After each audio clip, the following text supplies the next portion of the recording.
Buenas noches a todos y a todas a esta sección de El Necronomicon. Vamos a abrir de nuevo este grimorio maldito escrito por Abdullah Khaled, que es un sacerdote egipcio loco que toda la cosmología o toda la mitología de Lovecraft es el que invoca, digamos, a los grandes primigenios, no solamente a Cthulhu, sino a Nyarlathotep, a Azathoth, bueno, a diferentes monstruos de toda esta mitología. Entonces, podemos hablar de dos monstruos muy especiales, pero antes de empezar con Laura Palmer, con Laura Bayer, pues, sino que cariñosamente la llamamos Laura Palmer en Fantasmagoría, recordarles todas estas sesiones que estamos teniendo en nuestro canal, agradecerles a todos los que se están conectando.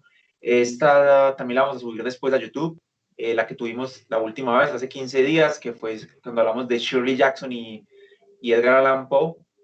Entonces ya la estaremos también subiendo a YouTube para los que no la pudieron ver o algo así. Recordarles, pues, seguimos ahora, está un aguacero horrible aquí afuera, el país sigue con un montón de problemas y cosas, pero no vamos a profundizar en eso porque, pues, es lo más triste. Ojalá que no tuviésemos que decir como todo lo que está pasando, pero sigue un montón de problemas aquí, pocas soluciones, pero esperamos que al menos el 2022 en las elecciones podamos ser más tajantes y tomar decisiones más certeras frente a los verdaderos monstruos, creo, porque Emil Ferris, que es una gran ilustradora de cómics, de historietas, ella habla de los monstruos en su libro de Lo que más me gusta son los monstruos, y existen, creo que, dos clases de monstruos. Los monstruos que somos nosotros, todos nosotros, que amamos lo freak, que amamos todas las rarezas, pero existen los monstruos que quieren aplastar a los otros, y creo que son los más peligrosos. Hoy vamos a hablar efectivamente de dos monstruos clásicos de la literatura, que cambiaron, yo creo, totalmente el sentido de todo, empezando con Mary Shelley y después con Bram Stoker. De hecho, pues Stoker va a tomar algunas cosas de Mary Shelley y de esa reunión que tienen allá en Villa Deati con Polidori. Pero bueno, vamos a hablar de estos dos monstruos que fueron adaptados también y que son clave en toda la literatura de terror.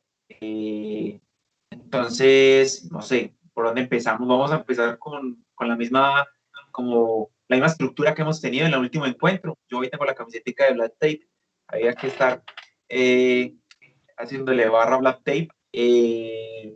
Vamos a empezar con la vida de Mary Shelley, después con la vida de un poco pues las curiosidades, porque ya muchas personas conocen quiénes son estos autores, un poco de ellos, de Mary Shelley. Empezamos con después con la vida de Bram Stoker, después con sus obras, Cumbre sobre todo. De hecho, Bram Stoker se queda un poco, su obra Cumbre solamente es esa, que tiene otras, pero no son tan buenas. Y después finalizaremos con un montón de adaptaciones que le vamos a recomendar, para que también lo puedan como conocer. Y de hecho, por ahí una biopic que está pendiente.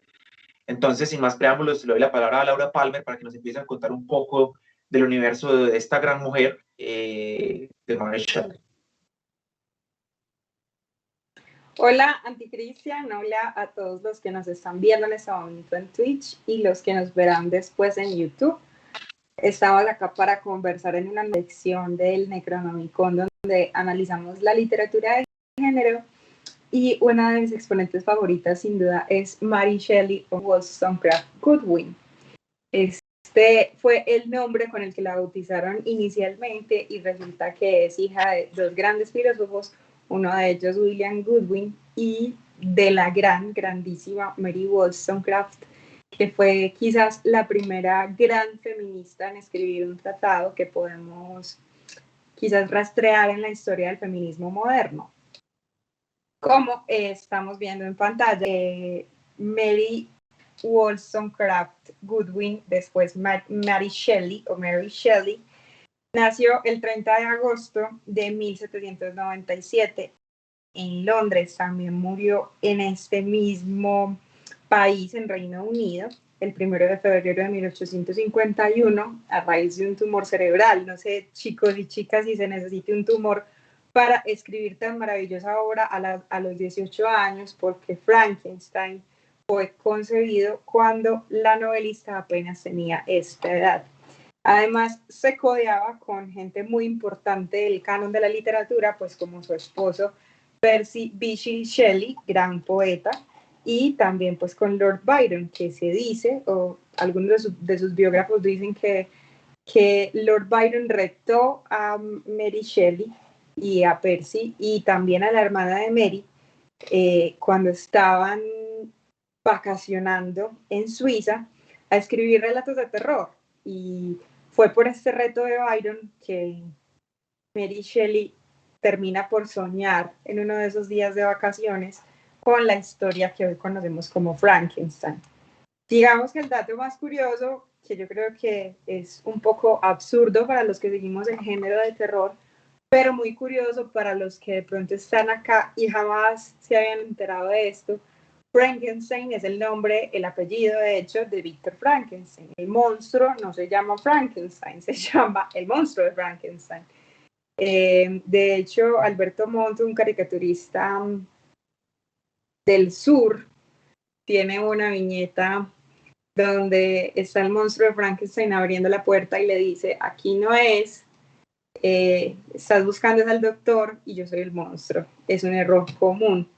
Entonces, realmente esta novela cuenta la historia de la creación del científico Victor Frankenstein y tiene múltiples adaptaciones que les iremos contando acá en esta sección del Necronomicon. Como esto fue concebido en un verano en Gran Bretaña, perdón, en Suiza, en 1818 y después, digamos que la vida de Mary se ve quizás ataviada de un montón de tragedias porque se muere Percy Shelley, que era su esposo y a quien tomó su apellido, que además tuvieron una relación un poco tormentosa porque al principio cuando se conocieron Percy era casado y su primera esposa Harriet se suicidó y fue después de ese suicidio que se casó con Mary en 1816. Después, en 1818, Mary idea Frankenstein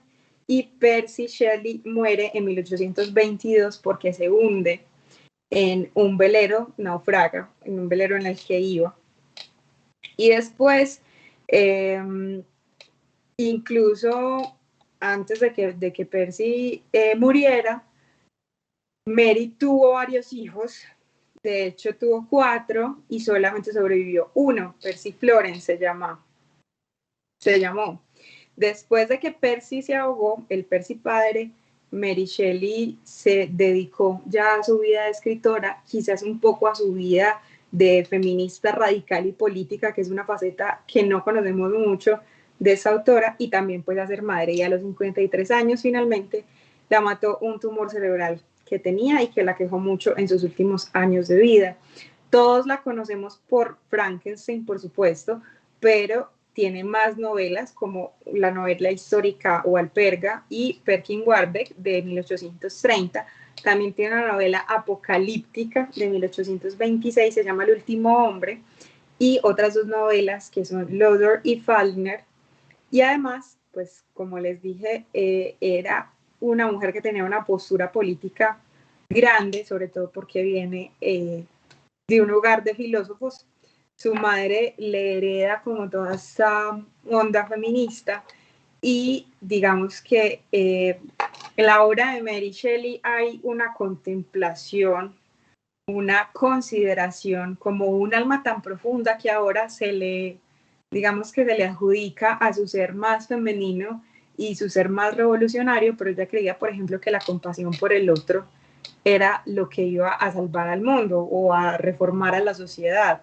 Y esta actitud de cooperación y de compasión por los otros es lo que quizás la acerca mucho más a la filosofía del cuidado que tiene el feminismo, que era muy distinta a lo que promovía su padre y su esposo, que eran pues unos romanticistas de primera línea y que fueron en su tiempo las características de este movimiento de pensamiento también. Algo de las cosas que son más tesas en la vida de Mary Shelley es que perdió tantos hijos, perdió 3 hijos y además su tumor cerebral. Yo creo que eso tuvo que ver con el asunto de enfrentar el miedo y mirarlo a la cara. quizás no temerle tanto a las tragedias de la vida, sino tejer sus propias tragedias en la literatura. Te ruedo la bola, Cris. Bueno, no, qué bacano todo eso que nos cuentas. Yo no, personalmente no conocía esa faceta radical, política, feminista, y ojalá la pueda conocer más, pues como profundizarlo. Solamente para complementar un poquitico lo que decías de Villa Odati, que me parece que es el momento maravilloso de creación, supuestamente es como el culmen del, digamos, del terror gótico, cuando se reúnen allá en Suiza, en Villa Odati, y se genera como toda esta creación. Justamente hay un libro que les recomiendo mucho que se llama El año del verano que nunca llegó, que es de William Ospina, y habla, pues, un escritor colombiano, y efectivamente habla de ese momento. Es como un ensayo con datos y con diferentes elementos que habla de ese momento, cuando están reunidos allá en Suiza en un verano que nunca llegó porque el Vesubio estaba tapando Europa, entonces había ceniza por toda parte, bueno, hay un montón de cosas, había demasiado frío, hay unas cosas muy extrañas que suceden y allá, como nos dijiste, Mary Shelley, Percy, Lord Byron, Polidori, y la hermana de ella, que se me escapa el nombre en este momento, creo que había otra persona, el que escribió El Monje, se me escapa el Se nombre en este llama momento. Claremont, la hermana. En realidad era su Sí, hermanastra. la hermanastra Claymont. Y hay otro personaje que estaba también, que fue el que escribió El Monje. Era como una velada y hicieron este reto que tú bien dices de quién escribía como el mejor relato, y creo que la que mejor lo logró fue Mary Shelley, efectivamente. Porque los otros relatos, aunque son importantes, no trascendieron tanto como el, aunque pues sí son importantes en la literatura, pero lo que hizo Mary Shelley es un vuelco completamente a todo, porque el vampiro es importante, el de Polidori. De hecho, dicen que Lord Byron quería robarse esto y decir que era él el que lo escribió, porque Polidori era su médico. Y el otro relato del monje también es muy importante, pero no lo que, pues con la potencia que logró cambiar la historia de la literatura Frankenstein, que no es simplemente una historia de terror, sino que tiene un montón de elementos, pues, muy importantes que cambian lo gótico, que cambian la mirada del monstruo como tal. Entonces ahora yo paso un poco a contar la historia de Bram Stoker. Bueno, me parece solamente importante que también que ella muere de ese cáncer cerebral, tumor, pero parece que todas las personas que estuvieron en Villa de Odati murieron de manera pesada, o sea, todos menos ella. Ella fue la única que sobrevivió hasta los 53 años y muere de ese cáncer, pero realmente Percy, Lord Byron, todos ellos mueren de una manera muy heavy. Pues creo que Lord Byron se envenena, De manera trágica. Polidori, sí, de manera muy trágica. Lord Byron creo que, como estaba todo loco, creo que se va a una guerra por allá en Grecia y lo matan. A Polidori se envenena con arsénico o con amoníaco, no me acuerdo. Y todos terminan de una manera muy pesada, muy fuerte, excepto Mary Shelley, que es la que muere más años, pues la que dura más tiempo después de la reunión allá en Villa de Dati. Y de hecho, Entonces, ahora, en ese sentido, ¿cómo? su biopic es muy fiel, pero entonces les contaré eso más adelante. Antes de darte la palabra, Cris, quiero anotar que efectivamente pues, se considera esta creación de Frankenstein y este experimento que hicieron en Suiza como el nacimiento del género de ciencia ficción en el canon de la literatura universal. Exactamente. Porque ahí también hay una cosa, bien estás diciendo, que no nos vamos a quedar en eso, pero es si Frankenstein hace parte del terror, del gótico, de lo romántico o de la ciencia ficción, porque tiene todos los elementos. Por eso es que es una novela tan brutal y tan innovadora. Tiene todos los elementos de todo, de todos los géneros. Pero bueno, vamos a pasar un poquito a contarles de Bram Stoker o Abraham Stoker. Creo que Vincent ya le voy a poner un poco la imagen de él con su fecha de nacimiento más oficialmente, que es en Irlanda, en 1847, y fallece en Londres en 1912. Pues son dos autores londinenses. Miren que casi todos los autores que estamos hablando son del mundo anglosajón, las dos sesiones que hemos tenido. Esperen que la próxima va a ser de latinoamericanos, pero queríamos como empezar con estos clásicos para que conocieran que pues literalmente el terror está fundamentado, sus bases en lo anglosajón, en la literatura inglesa y americana, pues como lo hablamos de Edgar Allan Poe y Shirley Jackson. Entonces nace en Irlanda el 8 de noviembre del 47 y fallece el 20 de abril del 1912 en St. George Square, en Londres, Reino Unido. Bueno, como toda la vida de esta gente, porque mira que con la última sesión también habla hablamos de un montón de cosas, una vida complicadísima. El pequeño Abraham, con 7 años, siempre estuvo postrado en la cama y su madre le contaba relatos de terror mientras que él estaba en la cama. Entonces ahí es donde él se empelicula con todas esas historias de fantasmas, de monstruos y de cosas. Era una familia bastante con plata, pues burguesa, una familia que amaba los libros, entonces creo que eso se lo transmitieron a él, pero sobre todo ese amor por los fantasmas y por el terror.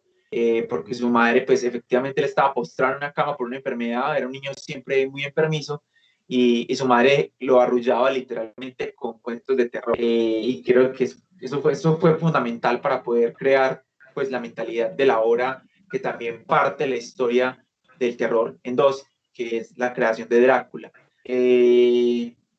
Hay otros elementos, pues hay muchos como datos curiosos. Gran amigo del gran escritor Oscar Wilde. Hay un dato curioso, pues fueron grandes amigos, pero y eso no derrochó, no, ¿cómo se dice? No partió su amistad, porque Bram Stoker se casa con la novia de Oscar Wilde. Ella tiene 19 años, una de las novias de Oscar Wilde, y termina casándose con Bram Stoker. Que también ella se va a convertir en un papel muy importante, porque ella va a ser como la manager de Bram Stoker al fallecer, se encarga de toda su obra literaria y es la que va a sacar los trabajos póstumos y la que va a pelear finalmente con las adaptaciones que se empiezan a hacer de la obra de Bram Stoker. Hay otras cosas que son importantes mencionar. Él fue pues una mente prolífica, trabajó con política en Dublín, trabajó también crítico de teatro, trabajó con varios actores, trabajó de hecho pues como crítico en Irlanda del teatro Dublin Evening Mall. Este teatro fue muy importante porque el dueño era Sheridan Le Fanu. Yo creo que ya le suena también por ahí a muchas personas que nos están escuchando, nos van a escuchar después quién era Sheridan Le Fanu. Sheridan fue el escritor de Carmilla. Exactamente, que realmente es la primera, me atrevo a decir, una de las primeras historias de vampiros, si quitamos Lilith, que era como la vampira del mundo judío, esa vampira que se casa con Adán, que es como de los evangelios apócrifos, o de, no tiene que ser evangelio, sino de la Biblia apócrifa. Quitando esa a Lilith como vampira, pues el primer relato de vampiro es una mujer, que es Carmila, y que de hecho ese relato es súper potente, después lo vamos a profundizar, porque es una mujer súper empoderada y con toques lésbicos, porque es una mujer que no quiere a los hombres, entonces realmente decide solamente tener relaciones con mujeres. Entonces me parece que es muy importante. Entonces imagínense que el dueño de este teatro, donde era el crítico de teatro, valga la redundancia, era Sheridan Le Fanu. Entonces creo que ahí también escuchar y ver lo que estaba haciendo este señor escribiendo Carmila también lo influenció para su obra más adelante, que la va a escribir en el 97. Creo que es muy importante, pues como todas estas cosas, hay otra cosa que es triste, como lo decía, todos estos son trágicos. Bram Stoker, aparte de estar bien casado con esta chica y tiene un hijo, Noel Irving, creo que se llama Noel algo, no me acuerdo, Irving Noel, no sé, no me acuerdo bien cómo se llama el nombre del niño, porque tuvieron también varios, pero solamente sobrevivió uno. A nuestro querido amigo Bran, conoce a un actor súper famoso en esa época que se llama Henry Irving, y se convierte como en su secretario y manager, y este señor y él les gustaba mucho la vida alegre, entonces se mantenían en diferentes prostíbulos en Londres. Esto finalmente es lo que los va a condenar, porque Bram Stoker muere de sífilis súper joven, casi con más o menos 53 años también casi, creo que, no me acuerdo si, a ver, él muere en el 1912 y nace en el 47. Bueno, no sé cuántos años son en total, pero es como 60 de algo, 62. Muere bastante joven por sífilis, o sea, porque le gustaba pues la vida alegre y este montón de cosas, y aparte tu obra, aparte pues quitando todas esas cosas que le gustaba hacer también. Hay un dato curioso también, que pues, él muere en la pobreza y fue famoso por Drácula, por esta gran obra, porque él hizo muchas otras que podríamos quedarnos hablando, pero creo que la única que tiene poder como transformador y todo es esta. Las otras son relatos bacanos que me parecen interesantes, como que después fueron publicados por su esposa, como El huésped de Drácula, que de hecho fue escrito antes, pero ella lo publica después, que cuenta un poco más también sobre este conde. Pero hay una cosa que es triste, o sea, que pasó desapercibida su muerte, porque justamente en esa misma semana se hunde el Titanic. Entonces la gente está súper enfocada en el hundimiento del Titanic y se olvidan completamente de la noticia de la muerte de Bram Stoker. Entonces, por eso su muerte pasa desapercibida. Eso es como un dato también curioso. Y bueno, creo que serían esos datos de un poco de su vida. Vamos ahorita tengo más datos sobre la obra como tal, cómo se concibe. Entonces, te roto la pelota, como se dice, para que nos hables un poco ya de esa creación de Frankenstein.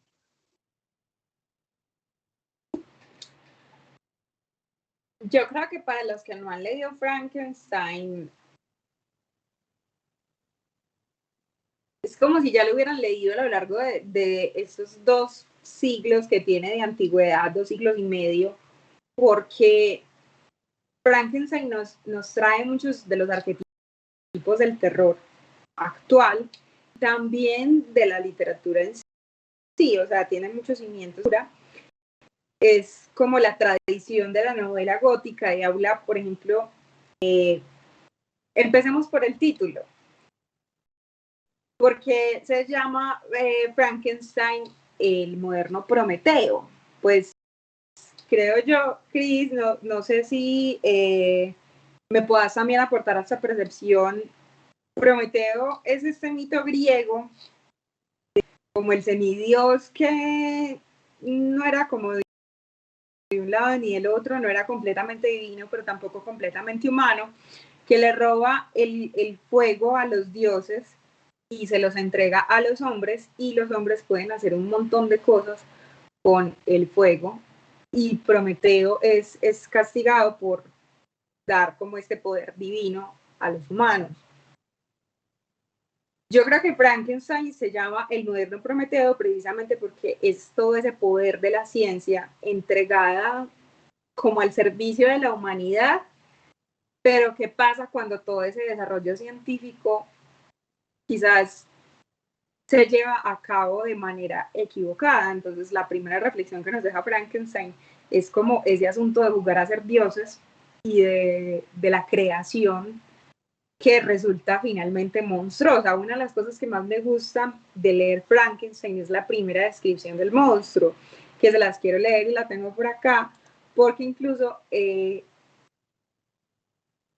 me parece muy magistral la manera como Mary Shelley, que finalmente esto no es Mary Shelley, pues es su traductor, pero me parece muy magistral los adjetivos, las descripciones, como esto resulta ser como una imagen muy clara para la cabeza, y finalmente se trata de palabras del siglo XVII, perdón, del siglo XIX.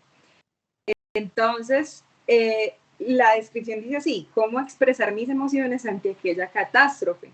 Ni describir al desdichado al que con tan infinitos trabajos y cuidados me había esforzado en formar. Sus miembros eran proporcionados y había seleccionado unos rasgos hermosos para él, hermosos, Dios mío. Su piel amarillenta apenas cubría la obra de músculos y arterias que quedaba debajo. El cabello era negro, suelto y abundante. Los dientes tenían la blancura de la perla. Pero estos detalles no hacían sino contrastar espantosamente con unos ojos aguanosos que parecían casi del mismo color que las órbitas blancuzcas que los alojaban, una piel apergaminada y unos labios estirados y negros. Ah, no había mortal capaz de soportar el horror de aquel semblante. Una momia a la que dotaran nuevamente de animación no podría ser tan espantosa como aquel desdichado. Entonces es muy bonita la paradoja que Mary Shelley nos proporciona acá de unos rasgos como tan perfectamente seleccionados del monstruo de Frankenstein, contrastados con el asunto de que era un cuerpo sin alma. Ya respecto a Frankenstein, que como les dije antes, era, bueno, se consolidó como la primera obra de ciencia ficción, encontramos unos elementos que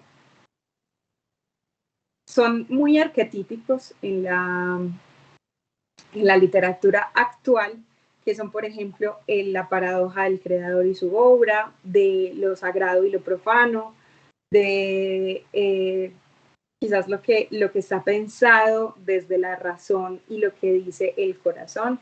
Y de hecho hay una cosa muy bonita en una de las adaptaciones de Frankenstein, que no sé si Vincent me la puede poner y la tiene por ahí en esa transmisión, que es esa que tengo en la mano, que es una edición de la editorial Destino, ilustrada por Julián de Narváez y de Andrea Mejía, donde hay todo un relato con ilustraciones que acompaña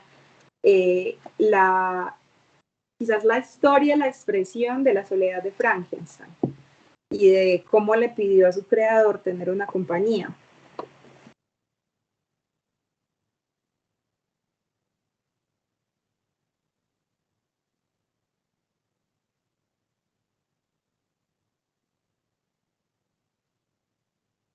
Sí, creo que esa no la tiene Vincent, esa imagencita, creo. No No pasó, sé creo, no si, sé. Pero no sé si igual me puede ponchar de nuevo, les muestro el libro.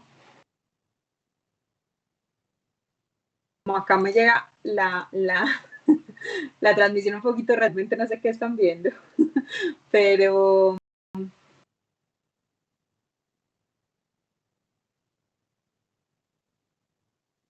listo, ahí está. eso, ya. Ahí está. Sino que la censura, tiene el filtro censura el libro. No, pero mira. Ay, sí. Ok. Es una edición de Destino, es una edición de Ahí. Destino como les decía, de Andrea Mejía, ilustrada por Julián de Narváez, que habla de la soledad de Frankenstein. Y entonces, este asunto de la soledad es muy abordado en la obra, no solamente en el asunto de esta criatura monstruosa que no tiene igual, que no se halla en el mundo, que es como un huésped, un engendro, un demonio, una criatura, sino también del mismo doctor Víctor Frankenstein, que era estudiante de medicina y que solo decide embarcarse en esta aventura de crear un nuevo ser a partir de tormentas eléctricas, a partir de el galvanismo, que es esta técnica de unir pedazos de piel.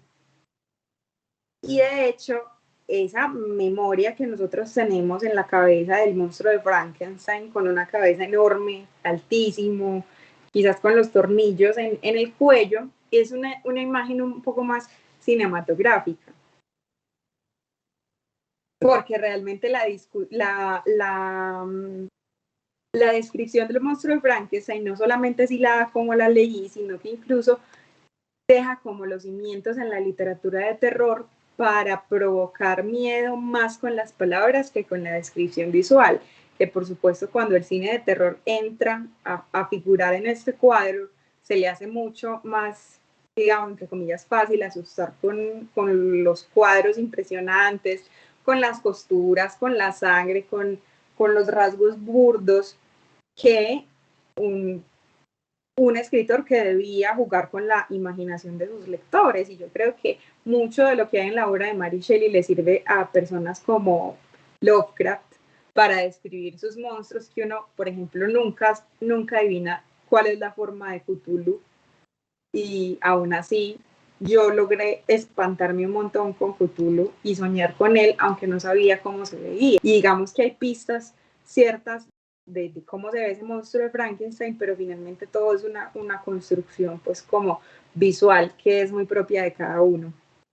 Entonces, está también ese arquetipo del laboratorio, del científico, de la soledad del científico, de la creación contra el autor, la obra contra el autor, que se ha visto por toda la literatura a partir de que Mary Shelley llega con con esta obra a irrumpir como en la historia de la literatura. Y otro elemento muy importante en este libro es la muerte. Y yo creo que a partir de este tipo de detalles en la obra de Mary Shelley es que se ve la relación tan estrecha que tenía con su madre, porque Mary Wollstonecraft murió cuando dio a luz a Mary Shelley. No se pudieron conocer y Mary Shelley tenía una relación muy estrecha con ella a partir de todos los escritos que dejó y a partir de ir a visitar su tumba y estar constantemente relacionada con sitios lúgubres como el cementerio donde estaba enterrada. Entonces, creo que esta relación es la que hace que en Frankenstein permee todo este asunto y, por supuesto, pues que haya tantas muertes dentro del libro. No les spoileo quiénes mueren, pero si no lo han leído, por favor, léanlo. Y antes de terminar como esta reseña, yo quisiera decir que Mary Shelley, pues es como todo Frankenstein como tal, es la base de la ciencia ficción, del terror gótico, pero también como del post-apocalipsis, es decir, como todo lo que sucede con la sociedad cuando las cosas salen mal, cuando el poder, por ejemplo, de la ciencia se usa para fines que no se calcularon. Por ejemplo, cuando precisamente esa socialización de una persona no funciona. Y también yo creo que ella habla en esta obra un poquito como de la monstruosidad que significó en su momento hablar por un hombre, porque muchos de los poemas de Percy Shelley fueron publicados y gestionados por ella. Y hay algunas fuentes que dicen que pues quizás no era Percy Shelley escribiendo, era ella. Muchas gracias por todo eso. Yo por aquí soy coleccionista de muñequitos y me fascinan todos los muñequitos de terror. Por aquí tengo una reinterpretación de Drácula, ¿no? De Frankenstein, no sé si se alcanza a ver, a acercar la cámara, me fascina porque es súper monstruoso, como partes así, pues todo es igual, no es como esa cinematográfica con los tornillos en la cabeza, sino que es un ser como jorobado, con pedazos de piel, con el cerebro afuera, como un montón de cosas. Me gustan también como mucho esas adaptaciones, pues está con Mary Shelley, ahí están junticos los dos son amiguitos, y me parece muy brutal eso que dices, que la concepción literaria es mucho más diferente de lo que llega al cine, aunque pues la del cine se convirtió en un clásico y ya tenemos esa imagen mental. De hecho, creo que hasta empieza el libro un año, creo que el 2017, 2018, el personaje invitado fue Frankenstein y de hecho se le demostró de una manera como más infantil, sabiendo que es un relato fuerte, pero bueno, quizás esa Y de infantil. hecho la imagen que todos tenemos de Frankenstein, no sé si acá me adelanto un poquito, Chris, es el rostro de un actor llamado Boris Karloff, que fue el que le dio vida a Frankenstein en la película de 1931. Esa es como la imagen que se fue transformando un poquito como después en Herman Monster, después Sí, en El largo de los locos Adams, pero bueno, eso ahorita más adelante. Por favor, dispara con Drácula. sí, entonces voy a empezar con la obra de Drácula. Para mí es una obra maravillosa. Cuando la pude leer y acercarme a ella, descubrí que no pude parar hasta terminarla. Como ustedes de pronto ya saben, es una novela epistolar, está escrita en un formato de cartas entre diferentes personajes, hay también fragmentos de periódicos, no está escrita de manera lineal, sino que son diferentes como fragmentos. Hay cartas de Jonathan Harker a Mina Harker, hay elementos de Lucy, hay elementos de los diferentes pretendientes de Mina, el doctor Jack Stewart, hay también elementos de Van Helsing, que es este gran médico o cazavampiros, digámoslo así, y fragmentos de noticias. Entonces vamos sabiendo toda la historia de Drácula, del conde Drácula, es a través de un montón de fragmentos que nos va contando Bram Stoker. La obra fue escrita en 1897. Hay, como les estaba mencionando, personajes como el conde Drácula, Mina Harker, Jonathan Harker son los principales del triángulo amoroso. Ahorita hablamos del amor porque creo que ahí mientras que estamos hablando de Frankenstein, aparecía una frase que decía, if I cannot love, I will fear. ¿Cómo es? Pues voy a provocar Sí, miedo, no me acuerdo. si no pueden amarme, que me teman. Exactamente. Y esa es una frase y creo que la clave... muy potente, y de hecho está presente en todas las novelas de terror. De hecho, qué pena acá, Cris, pues como irme por las ramas un poquito. Este género epistolar que mencionas en Drácula es lo que toma, por ejemplo, Stephen King con Carrie, o con otras novelas incluso como Mí. Y por otro lado, lo que hablábamos en el Necronomicon pasado, de que el amor y el terror o los fantasmas son lo mismo. Sí, siempre están súper relacionados ahí. Creo que también en Drácula, ese triángulo amoroso que existe, y de hecho la figura del vampiro es algo demasiado relacionado con el amor y sobre todo con el amor sexual, con lo erótico. Entonces, esa obra que ustedes aquí están mostrando, Vincent, la de Leslie Kingler, es brutal, es un Drácula anotado con todas las revisiones que puedan imaginar, y me parece que pues vale mucho la pena, es muy cara, pero vale la pena tenerla porque es una revisión completa de toda esta obra, con todos los detalles, porque creo que Bram Stoker se tomó el papel bastante seriamente.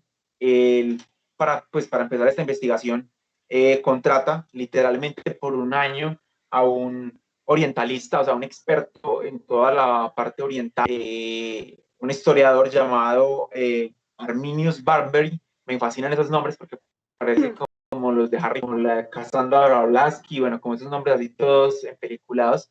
Se llamaba Arminius Barbery, un húngaro, y este señor era experto en todo lo que pasaba en Valaquia. Valaquia era un sector pues de Rumania, y sabía como toda la historia realmente de quién era este personaje que conocemos como Black Tape, que ustedes ven aquí también en la camiseta, que era un emperador conocido también como el Empalador, después como el Conde de Draculea, bueno, un montón de nombres, porque era un tipo bastante sádico.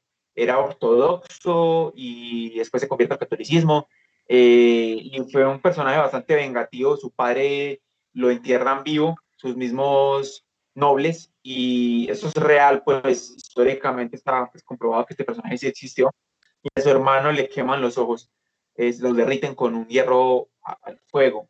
Entonces este personaje sirve para Bram Stoker crear todo este universo del vampirismo, porque efectivamente sí existe en Rumania. No era Conde Drácula como tal, esa leyenda, pero sí hay un tipo de fantasmas o como un tipo de zombies que existían allá, que eran los Mori, creo que se llaman así. Ahorita voy a verificar bien el nombre, creo que lo tengo por aquí.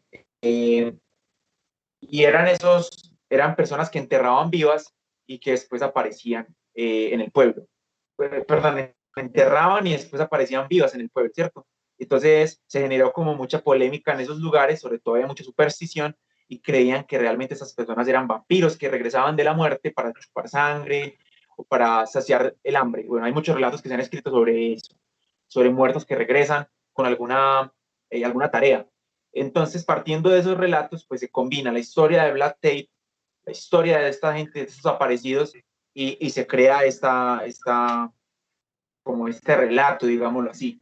Que por aquí tenía el dato, pero se me perdió. Bueno, pero ahorita lo voy a encontrar. Estos fantasmas que les estoy mencionando eran como unos aparecidos, como unos muertos vivientes, y que de hecho la gente les empezó a clavar, pues según la iglesia ortodoxa sobre todo, porque en ese sector estaba más la iglesia ortodoxa, empezaron a clavarles estacas en el corazón o a cortarle la cabeza.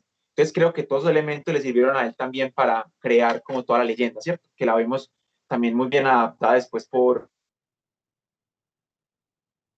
no solamente invitó a Arminius Bunbury, ese nombre me fascina, también invitó a un señor que se llamaba Emily Gerard. Era un señor que hizo todo un informe sobre todos los principados de Valaquia. Era también un historiador y que le pasó a él como toda la información de todos esos principados, castillos y todas las cosas que existían allá en lo que ya conocemos como Transilvania, pues en Rumania. A ver si encuentro eso, si no, les voy a quedar viendo el dato de esos fantasmas que les estoy diciendo. Voy a aprovechar los comentarios de Alberto. Antes de que empieces con eso, es muy teso ver que estas dos son básicas en el canon de la literatura de terror y que son prácticamente contemporáneas si hablamos, por ejemplo, de toda la producción que en este momento está sucediendo, pues aunque no son del mismo año, y incluso Bram Stoker es muy posterior a Mary Shelley, tienen una relación tan directa con dos arquetipos que solemos ver mucho en la literatura, que es obviamente el asunto del zombie, de ese muerto viviente, que por el lado de Frankenstein es un asunto más de construcción y por el lado de Drácula es alguien que no puede morir. Y además la relación tan estrecha que hay con la religión, porque, por ejemplo, religiones como el candombe en Brasil y la santería, incluso prácticas vudú en países como Haití, tienen este patrimonio inmaterial declarado por la UNESCO de poder crear zombies, de básicamente con sus rituales y la manera como manejan medicina ancestral, la gente puede entrar en un sueño tan profundo que hasta se le baja la presión arterial al punto de creer que están muertos. Sí, ahí comienza como la verdad, o sea, creo que ahí es como el comienzo, podríamos decirlo así, de ese concepto del muerto viviente, o sea, de que la muerte no se acaba en el momento en que fallece, sino que puede haber algo más allá o regresar, y eso me parece pues brutal. Aquí ya encontré el dato, hay tratados literalmente, o sea, escritos científicos, digámoslo así. Hay uno que se llama De Miraculis Mortuorum, de Christian Friedrich Garman. Es un tratado sobre muertos vivientes, sobre las actividades de cadáveres. Eso es brillante, o sea, esto es una cosa absolutamente, ojalá la pueda conseguir para leérmelo. Hay otro que el sacerdote Agustín Calmet es el primero responsable de la difusión del vampiro centroeuropeo en una obra crítica contra las creencias supersticiosas de los pueblos húngaros. O sea que todo comienza allá, en Hungría, en esa zona como oriental de Europa, a verse como esos elementos que ya estamos mencionando, donde viene pues el conde de Drácula. Bueno, y se llaman los Mori, así literalmente, como les estaba diciendo, si los conocen. Harbert nos dice que, perdón, Vincent es una premisa y un personaje muy trascendental porque no solo fue muy teso en la literatura, pero también aportó a crear un momento significativo en la historia del terror, con los monstruos de la Universal en el cine. Creo que eso se refería a Frank. Y Vincent también nos dice que esa figura de Vlad pasó a la historia, por ejemplo, junto con el de Elizabeth Bathory, con la influencia directa en el tema vampírico. Pues Elizabeth, para los que de pronto no la han escuchado, es esta condesa sangrienta que después Alejandra Pizarnik también va a escribir un libro, va a adaptar un libro, porque creo que existía también un libro original sobre ella. Ella lo adapta en poema y es la condesa que literalmente se bañaba en sangre de vírgenes jóvenes para mantener la eterna juventud, porque ese es otro elemento clave del vampiro. Nunca querer morir y nunca envejecer. Entonces creo que es muy importante. De hecho, hay otro dato que me parece importante mencionar. Bram Stoker iba a llamar al conde Drácula, lo iba a llamar el conde Banfield, o el conde Vampiro, o Vampiro, y el experto, nuestro querido amigo Arminius Bunbury, le dice como no, amigo, te estás equivocando, realmente la mejor traducción es el conde Drácula, porque así se llamaba el papá de Black Tape, Draculea, era el conde Draculea, y que significaba, era como una combinación entre dragón y que finalmente para los pueblos húngaros significaba el hijo del demonio.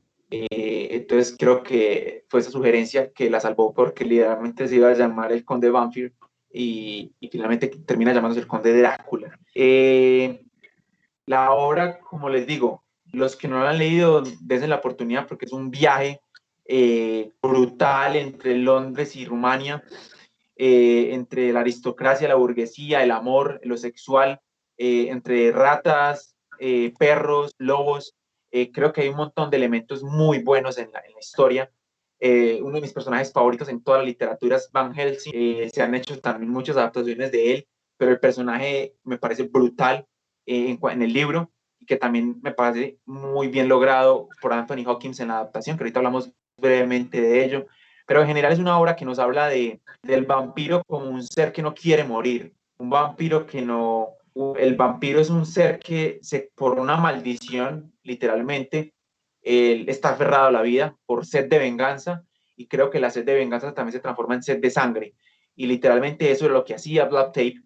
Black Tape no se chupaba la sangre literalmente como lo hace el vampiro, sino que literalmente se saciaba, y dicen que se lavaba las manos con sangre, porque tenía mucha sed de venganza, pues el personaje real. De hecho, creo que mató como a 100.000 turcos, y tenía esa costumbre de empalarlos.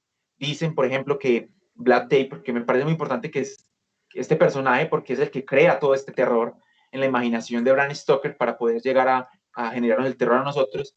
Este personaje, para vengarse de esos nobles que habían enterrado vivo a su padre, los invita a todos a un gran festín en el castillo, y cuando ya están dentro, entran todos sus soldados y los empala a todos.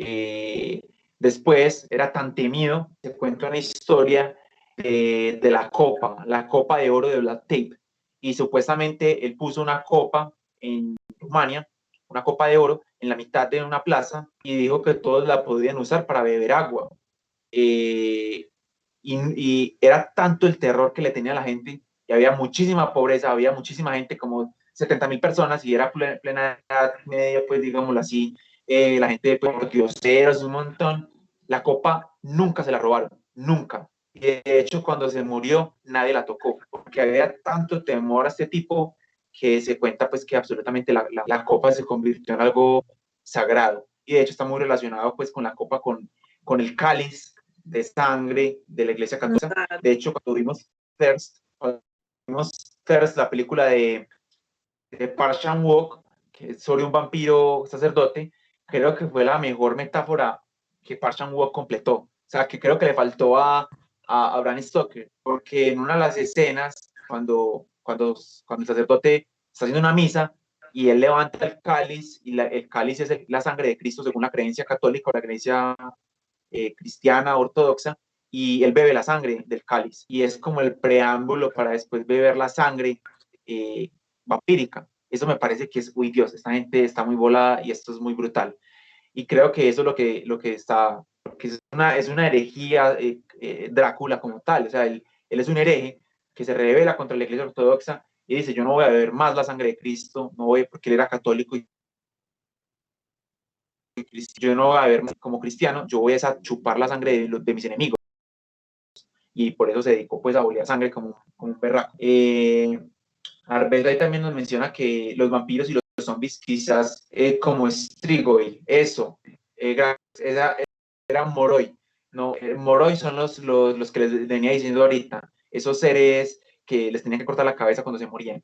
Y los Strigoi, creo que los Strigoi eran más de los griegos y romanos, que eran también como un tipo de muerto viviente. Y en Nosferatu, ahí nos dice Arbet, se llama el Graf Orlok, se llama el Conde Drácula. Y Juan José nos dice también que los paisajes y el clima, creo que también pues, se refería a eso, y que también lo vemos en Mary Shelley, todos los paisajes que ellos logran describir, también se hacen como esa escenografía. Al menos Bram Stoker nos cuenta un poco todas las cosas, y es que hay muchos elementos, no solamente como el castillo, después llegar a Londres a la casa, sino por ejemplo el significado de la tierra. Eso me parece que es una cosa súper feudal, porque pues el conde Drácula es feudalista, y él tiene que estar pegado a la tierra. Recuerda que él tiene que estar con la tierra de su lugar. Lo mismo pasa con Víctor Frankenstein cuando decide alejar a la creación de su hogar, hacerla en otro lugar, irse, exiliarse. Exactamente, pero mira que ellos no son capaces de exiliarse. Al menos el conde Drácula carga con el montón de tierra de su tierra, porque él tiene una cercanía muy fuerte con la tierra. O sea, él pierde poder si no tiene la tierra de su lugar cerca, por eso él traslada en barcos toda su tierra y su propio, porque para él es muy importante la tierra, o sea, el lugar de donde viene, el lugar de donde va a estar, y eso me parece brutal. Y finalmente, para no alargarnos más en esta gran discusión que existe, y que voy a ponerlo también, es la sexualidad. Drácula es un ser full sexual. ¿Por qué? Porque creo que el sexo es la mejor metáfora del vampirismo. El sexo es como succionarle la vida al otro y el otro te la succiona a ti. Y es esa entrega de poder, digámoslo, yo te entrego mi cuerpo y tú me entregas el mío, eso es como esa dádiva entre los dos cuerpos. Entonces me parece que el vampiro es el que, por eso siempre, o sea, y en las adaptaciones, bueno, en la mejor adaptación que se ha escrito, que es la de Coppola, por eso es tan sexual, o sea, vemos las tres vampiras, entre ellas a Mónica Bellucci, y es demasiado, o sea, de hecho la querían hacer todas completamente desnudas, y esa es la tentación que genera. De hecho, también la sangre menstrual, también se me viene a mí a la mente de una, o sea, porque está muy ligado al los personajes femeninos, entonces como también esa sangre que proviene y que tiene el poder, o sea, quién es realmente el que tiene el poder. La mujer que tiene sangre y que la dona a la tierra. Hay un montón de cosas súper bacanas. Y sobre todo también es como el amor. El Drácula es un personaje que aunque creamos muy malévolo, efectivamente lo es un personaje igual que lo que tú estabas diciendo, como Frankenstein, como la criatura y como el profesor. Son personajes, los vampiros, personajes totalmente solitarios porque se dan cuenta que su inmortalidad los hace solitarios, por eso quieren encontrar a alguien que también comparta su soledad o su inmortalidad con ellos. Y ahí conectando para cerrar, yo me leí un cuento de Mary Shelley que se llama El Mortal Inmortal, que es un cuento gótico de ella y está muy relacionado justamente con eso, con la inmortalidad, como ese afán de querer vivir para siempre y eso que conlleva. Y creo que es más que un poder del vampiro, es una condena, tener que vivir para siempre. Entonces, con eso cierro porque nos podríamos quedar hablando pues del vampiro, que es un elemento brutal. Creo que hay un vampiro por ahí, una adaptación que es Drácula 3000 y Drácula es Judas Iscariote, entonces por eso le tiene miedo a la plata. Bueno, hay un montón de cosas que están relacionadas también con la religión, que me parece pues, muy bacano, muy interesante. Y ya ahí para terminar, Vincent dice la versión o el tema cercano al Strigoi se explora en la trilogía de los libros sobre vampiros de Guillermo del Toro, que empieza en Nocturna. Yo todavía no he leído como esas partes de Guillermo del Toro, pues como esa trilogía. Y Arbet, si la Tierra se la lleva en el barco. Bueno, si quieres pasemos un poquito a las adaptaciones que tienes por ahí en mente y yo también comento como algunas cositas. Sí, precisamente esta idea del amor y de la presencia femenina en la misma obra de Frankenstein es la que desencadena muchas de sus adaptaciones en la literatura y en el cine. Sabemos que la primera película que salió de Frankenstein es de 1910, pero realmente esa que lo consagra como figura icónica en el cine y en la literatura es la de 1931, donde aparece Boris Karloff. Y 2 años después, bajo el mismo director, bajo el mismo estilo, aparece en 1935 La novia de Frankenstein, que es pues como la secuela donde incluso ponen en escena la misma Mary Shelley a Lord Byron y a Percy Shelley preguntándole a la autora que sigue después de que el monstruo aparentemente es derrotado en el incendio, pues y la sociedad, los aldeanos celebran su muerte y resulta pues que de esto desencadena toda una secuela donde Frankenstein, el monstruo de Frankenstein, también caigo en ese error, le daba por tener una compañera de vida y ese de hecho es el argumento del libro que les mostré ahorita de la adaptación de Andrea Mejía. Básicamente, bajo el arquetipo de Frankenstein y bajo contar historias con otros monstruos, como por ejemplo los hombres lobo, como por ejemplo esa historia que mencionabas ahorita, Chris, de Van Helsing. Incluso hay una adaptación de Tim Burton a los que nos gusta ese tipo de adaptaciones, que es Frankenweenie, donde tienen ese mismo arquetipo del muerto viviente. Se cuentan, al menos por Film Affinity, 73 adaptaciones de Frankenstein. De la obra de Mary Shelley, 73 películas que salieron de mentes diferentes, muy diferentes alrededor del mundo, basándose en ese arquetipo de la creación de algo, la creación de un nuevo sujeto, objeto, a partir de partes muertas, de partes de cadáveres. Entonces, pues, digamos que ya mencioné Frankenweenie, pero también está Van Helsing, donde también aparece la figura de Frankenstein. También está esta última adaptación de lo que fue la figura de Victor Frankenstein, que es con este chico de la materia oscura, se me escapa el nombre del actor, James McAvoy, creo que se pronuncia, que es con Daniel Radcliffe, pues que es decir, lo conozco mucho por Harry Potter, y lo que aborda, la temática que aborda es más como la figura como tal del doctor, tipo como si fuéramos, como si estuviéramos hablando de Sherlock Holmes, pues construyendo este personaje, que es el personaje del monstruo.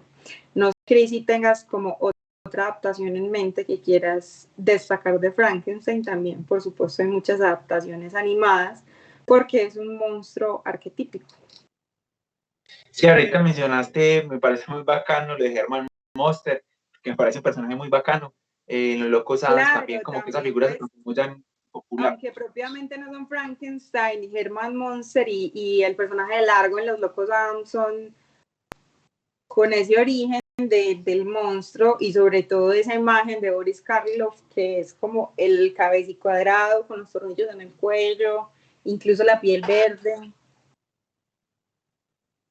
Hay otro que me gusta muchísimo, la serie bajó de nivel en la segunda temporada, pero el Frankenstein de Penny Dreadful me parece muy brutal. Es un Frankenstein más romántico, porque es un lector, es un tipo aficionado a la lectura. O sea, el Frankenstein, la criatura.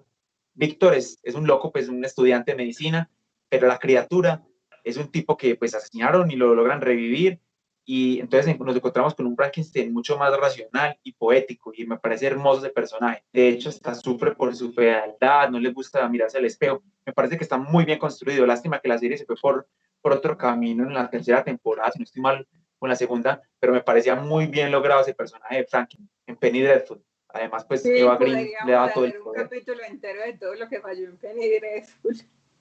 Pero sí, eso sería, podríamos hablar de eso horas, pero bueno, ahí hay una adaptación bacana, creo, de Franklin.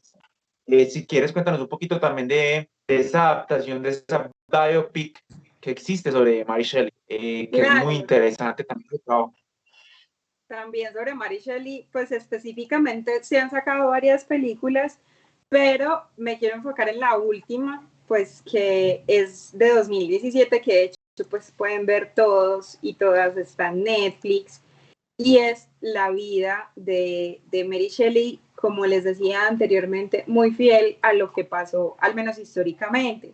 No podemos saber realmente cómo era la escritora, si digamos que sus rasgos de la personalidad coinciden con la caracterización que le dieron en esta biopic, pero sí muestran como en Elle Fanning, que es como la actriz que la encarna, la relación que Mary tenía con Percy, la relación que tenía con su madre Mary Wollstonecraft, con su padre William Goodwin, con la manera como creaba y la manera como vivió su vida, que ahorita pensaba pues como que nos dejaron hay una herencia terrible de que el escritor es decadente y de casi que la miseria hasta que se encuentra su golpe de suerte y crea no tanto golpe de suerte financiero, pero sí de inspiración, y crea su obra que lo lleva pues como a ponerse en el radar de la literatura universal.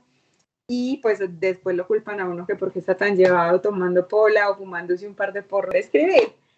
Pero lo que pasa en esta biopic es que muestran cómo Mary precisamente pierde a su primera hija, cómo esto le genera pues como un rayón muy teso en su psicología, en su mente. Muestran también cómo se murió Percy, pues cuando ella perdió a Percy, cuando finalmente William Goodwin decide vender en su librería la obra de Frankenstein. Y realmente creo que es una película, como les digo, fiel a la historia. Si ustedes quieren saber como lo básico de la vida de Mary Shelley, está en esa película de 2017 de Netflix, pero no es que tenga pues como la calidad cinematográfica de apreciar muchísimo. Lo que sí tiene es una fotografía impecable y también eso que hablábamos ahorita de transportarnos hacia el siglo XIX y ver como todos los paisajes, la manera como estaba organizada la sociedad, la manera como estaba distribuida la tierra, cómo eran los oficios, está en esta película.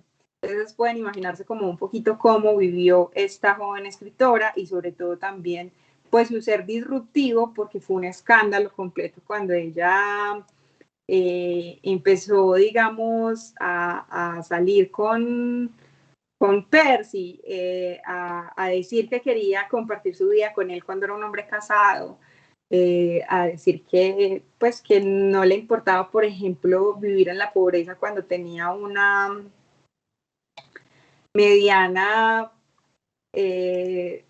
buena vida con sus padres, con su padre y su madrastra. Y esto se ve en la película y también se ve como un poquito esa alma revolucionaria que tuvo Mary Shelley en los últimos años de su vida, sus posturas políticas, la manera como ser mujer realmente no la condicionó nunca como escritora, ni como madre, ni como miembro de la sociedad, y la manera como se relacionaba con otras mujeres. No, creo que no. Yo todavía no me la he visto, pero estaba viendo ahí, vi a Maisie Williams, la de Juego de Tronos, y me la quiero ver. Y Ellen Fanning me parece que es una muy buena actriz. Voy a darle la oportunidad, quiero conocer un poquito más de la vida de ella, porque pues sí he leído Frankenstein, he leído El Mortal Inmortal, pero no conozco bien como toda su vida, pues, de este personaje. Entonces me queda ya la espinita ahí para vérmela. Hay algunos comentarios también ahí de Vincent, dice que la película de Kenneth Branagh, no me acuerdo cuál debe ser esa. Y en comedia, la mejor película de Mel Brooks es John Frankenstein. También pues como una visión un poco más en la comedia. Dice que lo mejor o lo único bueno de la serie era pues Frankenstein. Y Arbet nos dice que otro interesante, otra adaptación es la película rusa Frankenstein's Army. Esa no la he visto todavía aún. Bueno, si quieres pasamos un poco. Hay que dar la tarea. Yo me voy a ver la de Mary Shelley. Si está en Netflix, me lo voy a pedir. Pasemos un poquito ahora a las adaptaciones de Bram Stoker para que vayamos cerrando como todo esto que hemos conversado el día de hoy. Si también se te viene alguna de Bram Stoker, lo puedes decir. Si quiere, Vincent va poniendo las que yo le pasé. Es que ya no me acuerdo el orden en que están, porque puse varias cositas, puse varios elementos pues, que hay ahí también de adaptaciones que encontré. Obviamente, 1922 Nosferatu. Esta película tuvo muchos problemas porque la misma viuda de Bram Stoker se resistió a que saliera la película, por eso se tiene totalmente otro nombre, como el conde, como Conde Orlov, creo que se dice así. Aquí lo había escrito alguien, creo que Vincent lo había escrito. Greg Orlov, así se llamaba. Bueno, tuvo muchos problemas y porque no recibió ningún beneficio económico de los derechos de esta película, entonces por eso ella se encargó gran parte de su vida a tratar de destruirla, a quemarla. Dicen algunas leyendas, no estoy completamente seguro porque son leyendas, que por eso de hecho toma se cree, comienza a creer que los vampiros se derriten frente al sol porque la película, estos rollos, pues los buscaban era para quemarlos, entonces decían que si los encontraban a la plena luz del día, pues se destruían, supuestamente. Creo que es por ahí la leyenda. Si de pronto ahorita bien se la puede ser más puntual. Entonces creo que esta es una adaptación clave. Después viene otra adaptación en 1931, que es Drácula, donde aparece el gran Bela Lugosi, que se convierte también como en un símbolo de lo que es Drácula y que se convierte, como bien dijiste, así como Orlov, ¿cómo se dice? Sí, Boris Karloff, perdón, se convierte en la cara de Frankenstein. Bela Lugosi se convierte en la cara de Drácula por la eternidad, pues también. Y los Total. monstruos de la Universal se encarga de exprimir al máximo todos estos dos grandes personajes, tanto Frankenstein como Drácula, hasta más no poder. O sea, lo exprimen tanto hasta que llegan a la comedia, que creo que hay unas comedias por ahí que son como con dos comediantes y que ya eso cae en el nivel de bajeza más absoluto, o sea, ya se pierde totalmente el terror y se vuelve un chiste literalmente. Pero eso es muy importante, pues, es del 31.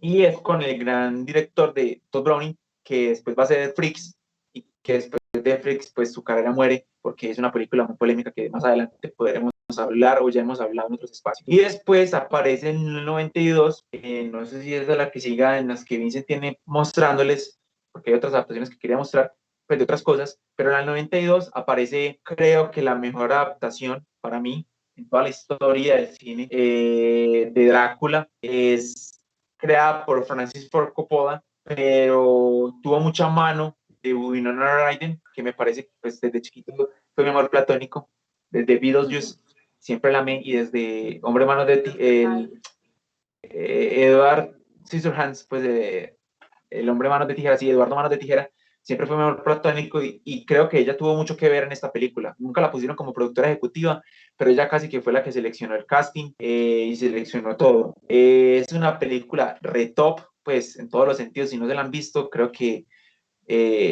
no se han visto una de las mejores películas de Drácula de toda la historia, o hasta de terror, con los dioses Gary Oldman, Winona Ryder, Keanu Reeves y Los Anthony dioses. Hopkins. O sea, aquí tiene ese reparto, fue pucha. Es como el reparto más top de la vida. Eh, ¿Qué más? No, es que esta película tiene todo. De pronto viste eso, va a poner la película, creo que tiene todos los elementos, todos se dejaron llevar, hay escenas muy fuertes, escenas donde aparece Gary Oldman borracho literalmente, en la escena de la cuchilla. De hecho, la película tiene, pues, a ver qué más, Anthony Hawkins presenta dos personajes, él es tanto el sacerdote que condena a Black Tape, como también Van Helsing. Gary Oldman es Drácula y un cochero, y Winona Ryder es Mina Harker, y al mismo tiempo también es la esposa de Black Tape. O sea, que es como un montón de elementos pues, que tiene esta película, y miren ahí, ustedes pueden observar esa preciosura de Winona Ryder en todo su esplendor, y que se convierte para mí en una de las mejores, yo no sé, Vincent de pronto me va a condenar, Scream Queens o reinas del terror, porque creo que su gran obra pues ha sido en películas así súper góticas o de terror, al menos la que yo conozco, y después pues llegan Stranger Things también a hacer un papel muy bacano, ya con su plenitud de su vida. Eh, entonces creo que pues, es una película muy bien lograda, como le decía, tiene personajes brutales, son 120 minutos maravillosos, no tiene casi CGI, casi todos los efectos son manuales, entonces creo que es una película muy, muy, muy tesa, que es, o sea, creo que esta y Rosemary Baby, el bebé Rosemary, son de las películas que yo he leído el libro y he visto la película y son súper fieles. O sea, que no sean, y que ha envejecido muy bien. O sea, esta película ha envejecido demasiado bien. Uno la volvió a ver y todo es perfecto. Y es una de las pocas películas de la historia del cine de terror que ha ganado un Oscar. Pues se suma a esa gran leyenda del Exorcista, a la gran leyenda del el silencio de los Pero inocentes, sí. y esa también. Obviamente no ganó mejor película, pero ni mejor dirección, pero sí ganó pues otros premios. Eh, y bueno, ya Vincent, les vamos a poner otras que yo puse ahí, que son adaptaciones, por ejemplo, Castlevania, que pues, me parece que es un juego brillante, que nace también creo yo, de la obra de Bram Stoker. Bueno, él puso en pantalla un teatro, Edward Gorey, que es un gran ilustrador y escritor estadounidense, me parece que hace un maravilloso trabajo con su pequeño teatro. Él hace una obra de teatro, pero después también hace con todos los escenarios y con los personajes que crea, que es Drácula de Edward Gorey, que me parece pues muy lindo por lo gótico, por los personajes, por todo. Ahí Vincent puede ir mostrando como las otras fotos. Hay otra adaptación que les estaba diciendo, que es efectivamente Castlevania, que es un videojuego y que también ya es una serie en Netflix, pero sobre todo pues yo me acuerdo del videojuego y todos los elementos que toma, pues evidentemente se transforman muchas cosas porque es del mundo asiático, pero creo que también el origen es de Blood Tape, los castillos y Bran Stoker, los elementos fundacionales de esta serie, de esta obra. Y creo que también había puesto una adaptación en cómic que se ha hecho, hay muchas pues que se han hecho, pues novela gráfica. Hay otra, esa que puso hoy Vincent, que está en Editorial Norma, y hay otra cosa que quería llegar para cerrar, la última adaptación que se hace de Drácula en Netflix. Polémica, porque empieza de manera magistral y brillante esta adaptación y termina de una manera completamente basófica, pues una basofia, como se dice. Se dejan llevar, era una buena serie que hizo la BBC y termina siendo un bodrio completamente el último capítulo, pero creo que el principio, bueno, estaba muy bien logrado todo, pero bueno, se desvía bastante del tema en el último capítulo, porque son poquitos, pero presenta al menos una cosa para rescatar, un gran Drácula, un gran viaje en el barco y una gran Van Helsing, una Van Helsing que es una monja, entonces me parece brutal esa temática. Lástima pues que no haya terminado de la mejor manera. Obviamente nos faltó mencionar otras muchas, está Nosferatu de Herzog, hay muchas otras, pues, que es que también hay como un montón de adaptaciones. No creo que 73, pero sí por ahí 40 o más. Que se han hecho también de Drácula y que ha alimentado otras cosas, juegos de mesa, videojuegos, muchos otros elementos.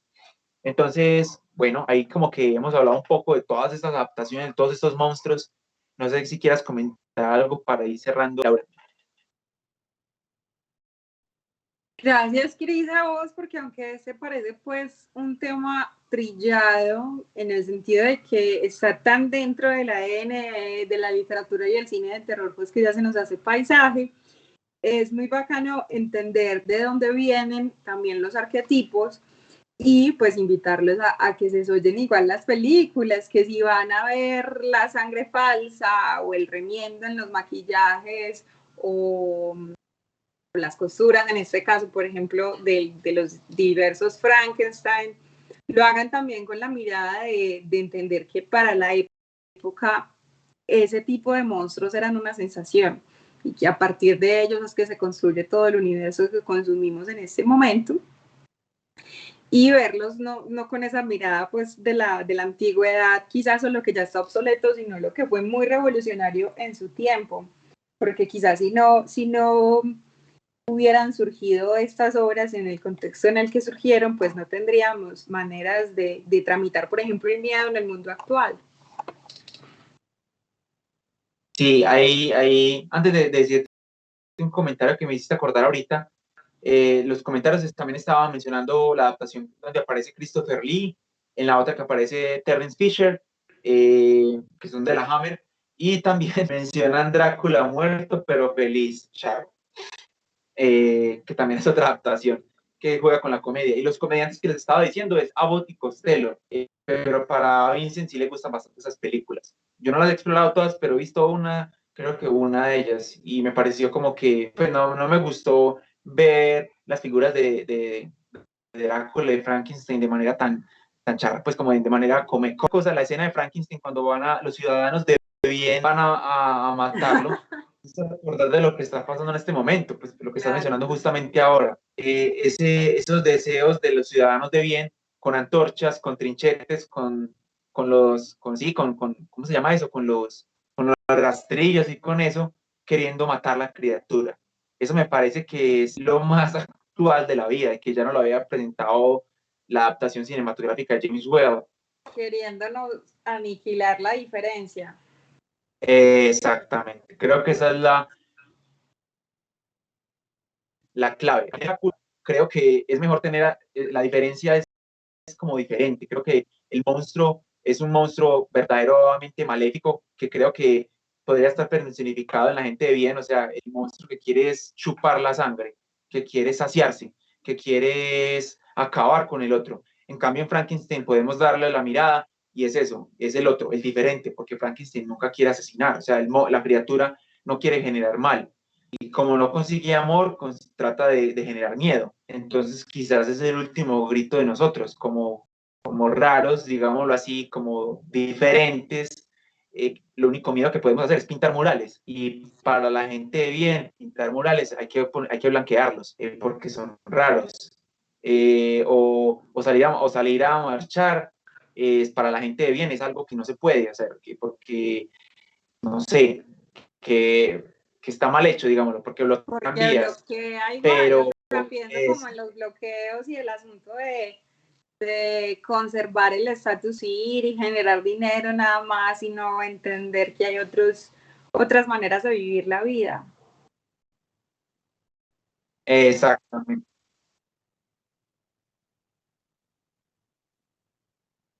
Ah, bueno.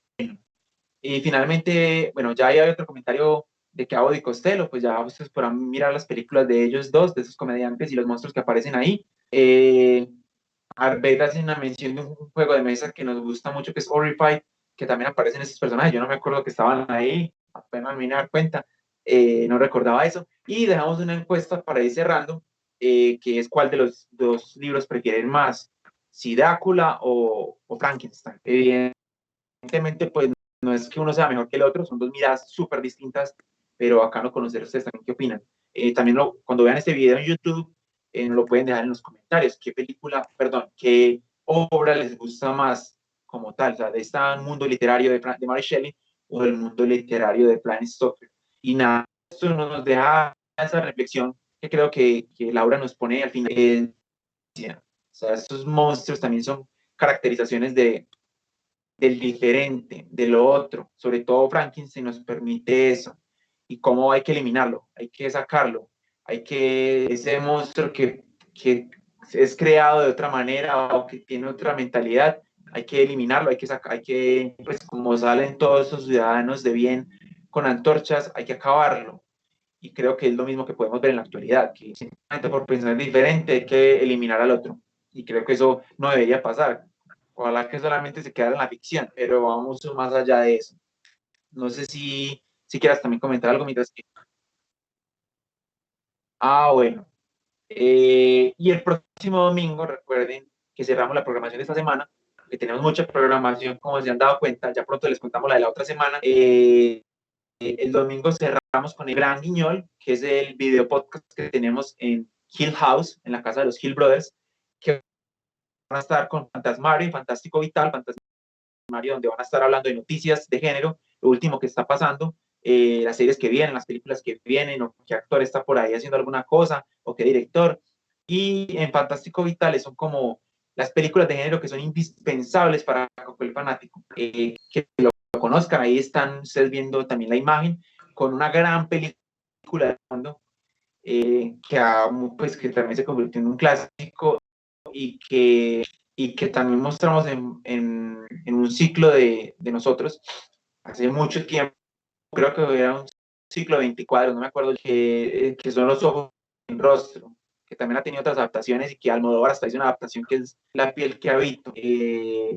Creo que mis compañeros van a estar hablando también de esta obra y de lo que conllevó para el cambio y la mirada del cine también de horror en Francia. Esta película, pues, lo importante que... Entonces, ahí está también yo también voy a votar por el mío porque obviamente creo que es transparencia la registraduría, como siempre.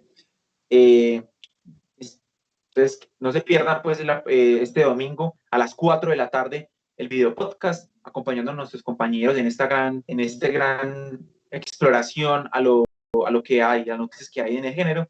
Y recuerden que la otra semana también vamos a seguir. El lunes ya les estaremos comentando con profundidad, pero les hago un adelanto. El lunes tendremos Arrebato con Alejandra Rodríguez. El tema va a estar brutal. Vamos a hacer un top 10 de villanas, las mejores villanas del cine y de series también. Esperemos a ver con qué resulta Arrebato, que es un trabajo maravilloso.